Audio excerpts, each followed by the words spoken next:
c'est parti. Alors, je vais juste. Alors, je vais. Hop, voilà. Alors, déjà, nom, prénom, fonction.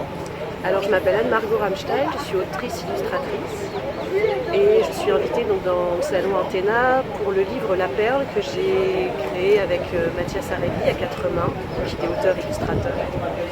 Et donc moi je suis illustratrice depuis un peu plus d'une dizaine d'années. Je suis réunionnaise, j'ai grandi à La Réunion et après le bac je vais aller faire mes études d'illustration, des études d'art en métropole.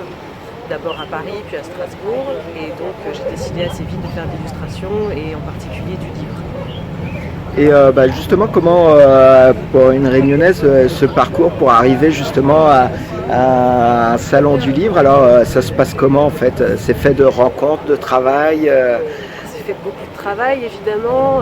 Alors les rencontres elles se sont surtout faites à l'école. Je sais qu'il y a beaucoup d'auteurs qui sont autodidactes. Moi l'école m'a évidemment beaucoup formée. Donc après l'école il y a eu quelques années à tester plein de choses dans l'illustration. Alors j'ai commencé par vivre à Paris, puis après à Montréal pendant 3 ans. Ensuite à Rome pendant une année dans le cadre d'une résidence d'artiste à la Villa Médicis.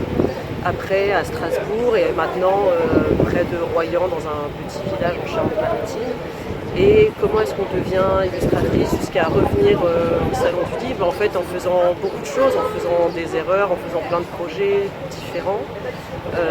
Ça peut passer par le livre, donc j'en ai fait une petite dizaine depuis la fin de mes études, mais aussi de l'illustration pour de la presse,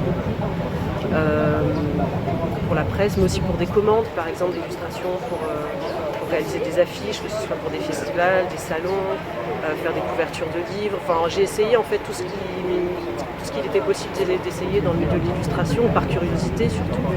Et puis après pour se former, ce qui est assez intéressant dans ce genre de métier, c'est qu'on se forme en fait sur le tas, c'est-à-dire que l'école ne suffit pas à nous instruire et à nous donner une idée de tout ce que l'on peut faire avec des images, de tout ce que l'on peut raconter, tout ce que l'on peut dire, toutes les questions que l'on peut susciter.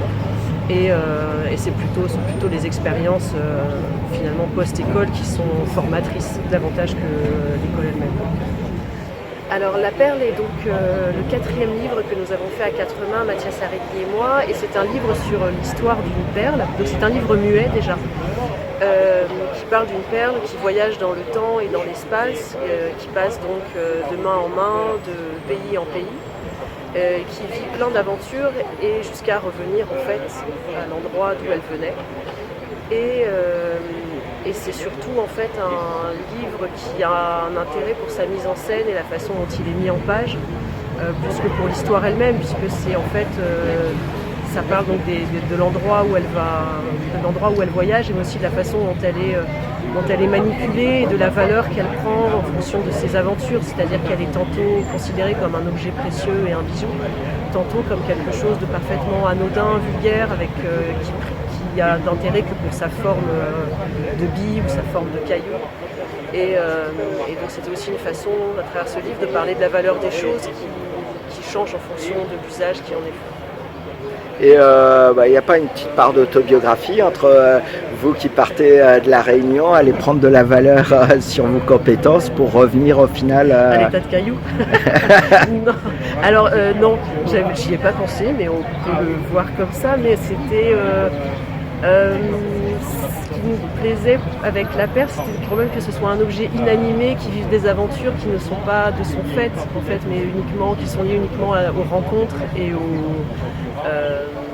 aux manipulations qu'elle rencontre. Donc est-ce qu'il y a un parallèle à faire?